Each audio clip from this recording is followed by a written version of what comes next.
जय हिंद दोस्तों, global affairs आप सभी का स्वागत है और मैं हूं स्वाभिमान।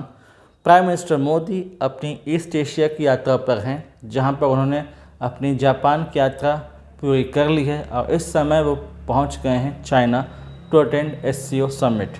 लेकिन हम चर्चा कर रहे हैं इंडिया जापान रिलेशंस की, और जापान में जब PM मोदी पहुँचे तो वहाँ क्या बातें हुई और क्या डिस्कशन हुआ।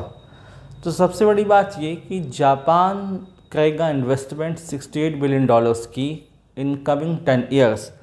इनमें सेमीकंडक्टर्स, AI सेक्टर, दूसरे सेक्टर्स हैं, उन पर इन्वेस्टमेंट किया जाएगा। वो सारे सेक्टर्स पर ध्यान दिया जाएगा जो अभी तक अनटच्ड रह गए, जिनमें इतना इन्वेस्टमेंट नहीं किया गया। यानी कि जब इनमें इन्वेस्टमेंट आएगा जापान से तो इन सेक्टर को बूस्ट मिलेगा और वो तेज़ी से आगे बढ़ेंगे। इनमें बढ़ोतरी आप देखने को पाएंगे, जो कि एक वेलकम स्टेप है, जो कि एक अच्छी न्यूज़ है इंडियन इकोनॉमी के लिहाज से। और सिर्फ इकोनॉमी ही नहीं, जापान ऐसे बहुत सारे सेक्टर्स में इन्वेस्टमेंट करना चाहता है, पार्टनरशिप करना चाहता है विथ इंडिया, जो कि लार्जली अनएक्सप्लोर्ड रहे। पहले जब जापान इन्वेस्टमेंट करता था तो इन्वेस्टमेंट का अमाउंट बहुत कम रहता था, $1 बिलियन, $2 बिलियन। लेकिन अब जो इन्वेस्टमेंट का अमाउंट है वो भी ज़्यादा है और इसे लार्ज स्केल इन्वेस्टमेंट के पर्पज़ से तैयार किया गया है। अब आने वाले समय में ऐसे बहुत सारे सेक्टर्स हैं जहाँ पर इंडो जापान पार्टनरशिप उभर कर सामने आती दिखेगी। सबसे बड़ी बात ये है कि इंडिया और जापान ने ये फैसला लिया है कि वो अपने बीच होने वाले जो मिलिट्री एक्सरसाइज हैं वो बढ़ाएंगे। इससे चाइना का एंगल सामने आता है कि चाइना इसको कैसे परसीव करेगा। बढ़ते इंडिया जापान मिलिट्री कोऑपरेशन को लेकर चाइना क्या पैसिव रहेगा, न्यूट्रल रहेगा, या उसका कुछ कहना होगा, ये देखने की बात होगी कि शी जिनपिंग इस बारे में क्या सोचते हैं, खासकर तब जबकि SCO में इंडिया और चाइना एक साथ हैं। दूसरी बात ये कि यहाँ पर जो पैक्ट्स, एग्रीमेंट्स, ट्रीटीज़ डिस्कस की गई, उनमें लार्जली उनका असर था जो बिडेन के समय डिस्कस की गई थी। यानी कि ट्रम्प से रिलेटेड किसी भी इशू को न डिस्कस किया गया, बल्कि इससे दूर रहने की कोशिश की गई। इवन जापान भी परेशान है ट्रम्प के बिहेवियर से, ट्रम्प के पॉलिसीज़ से। तो it is like snub at Trump. तो जाहिर सी बात है डोनाल्ड ट्रम्प ने जापान को भी इक्वली परेशान करके रखा हुआ है, उसे भी परेशान कर रखा हुआ है। लेकिन जापान चाहता है कि भारत क्वाड के जो प्रिंसिपल हैं, क्वाड का जो थीम है, जो आइडियोलॉजी है, उससे दूर ना हटे। वो क्वाड में वेरी मच इंटैक्ट रहे, वेरी मच एक्टिव रहे, क्योंकि यहाँ पर फोकस रहेगा चाइना की हेजेमनी को कंट्रोल करना, जिसमें US, इंडिया, जापान, ऑस्ट्रेलिया एक साथ हैं। भारत ने इसको एक्टिवली ज्वाइन किया था और ऐसा लगा था कि क्वाड बहुत ज़्यादा एक्टिव होगा इस रीजन में, और वाकई यहाँ पर चाइना के बढ़ते हेजेमनी को, चाइना के बढ़ते एग्रेशन को कंट्रोल में लाया जा सकेगा। लेकिन डोनाल्ड ट्रम्प के बिहेवियर, उनके नेचर और अपने पार्टनर कंट्रीज़ के साथ ही उनके इल ट्रीटमेंट को लेकर इंडिया ने नाराज़गी जताई और ऐसा लगने लगा था कि अब क्वाड्रिलेटरल सिक्योरिटी डायलॉग बहुत ज़्यादा कमज़ोर पड़ जाएगा। शायद उतना ज़्यादा इस पर ध्यान भारत ना दे, क्योंकि धीरे धीरे SCO, ब्रिक्स, RIC, ट्रोइका, इनकी बातें होने लगी थी और यहाँ पर बहुत ज़्यादा चर्चा होने लगी थी। इसको लेकर भी जापान थोड़ा कंसर्न्ड है, इसलिए वो चाहता है कि लगातार क्वाड एक्टिव बना रहे और क्वाड की बाकी मेंबर कंट्रीज़ अपने व्यूज़, अपने थॉट्स एक साथ एक्सचेंज करते रहें, ताकि एक प्रकार की कम्युनिटी क्वाड में तो कम से कम बनी रहे। फिर भले इसमें ट्रम्प जो भी सोचते हों, लेकिन एक देश के कारण क्वाड को नुकसान पहुंच सकता है, ये तय है। अब यहाँ पर यह भी है कि भारत का जो हाई स्पीड रेल सिस्टम है, जो बुलेट ट्रेन है, उसमें जापान का बहुत बड़ा इन्वेस्टमेंट है। उसमें टेक्निकल सपोर्ट जापान की तरफ से है, फाइनेंशियल सपोर्ट जापान की तरफ से है।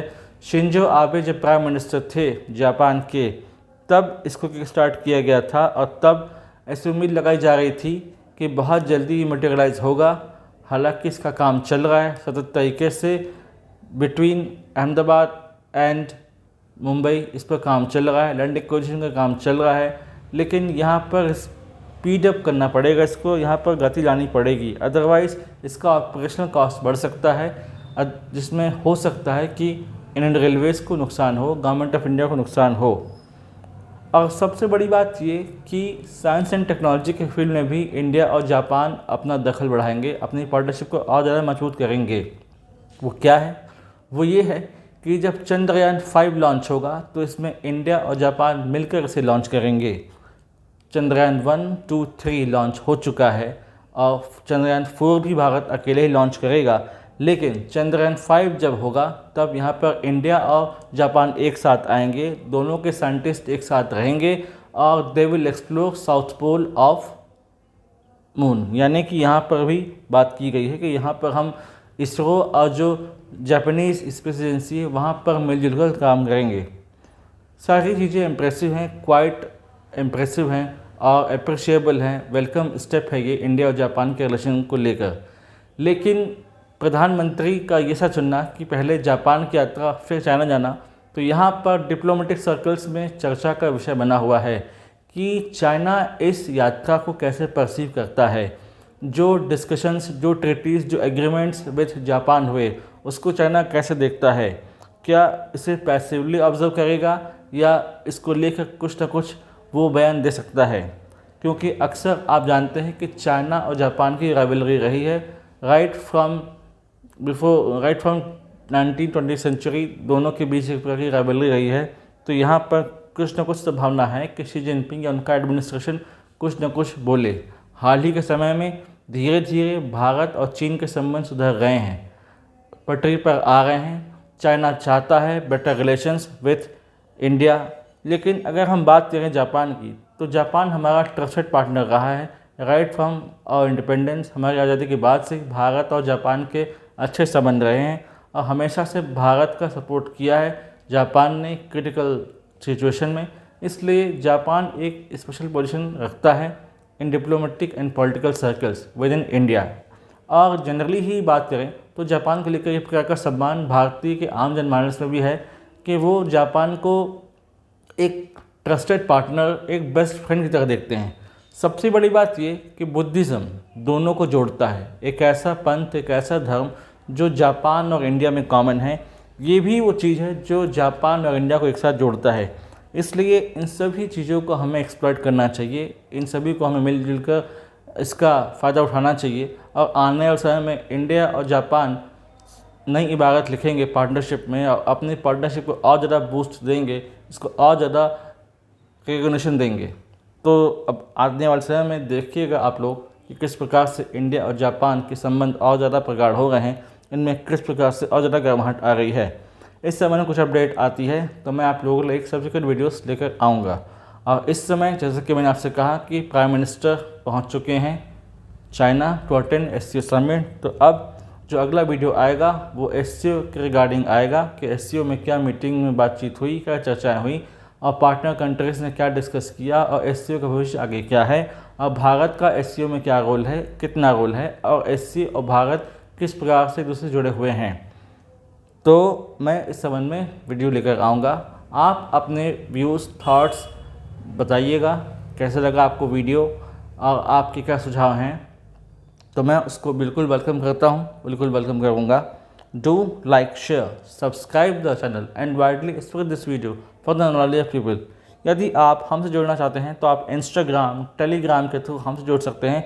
इसका लिंक डिस्क्रिप्शन में है, आप जाइए, इसे ज्वाइन कीजिए और इस फैमिली का हिस्सा बनिए। Thanks for watching. जय हिंद, जय भारत, जय मां भारती।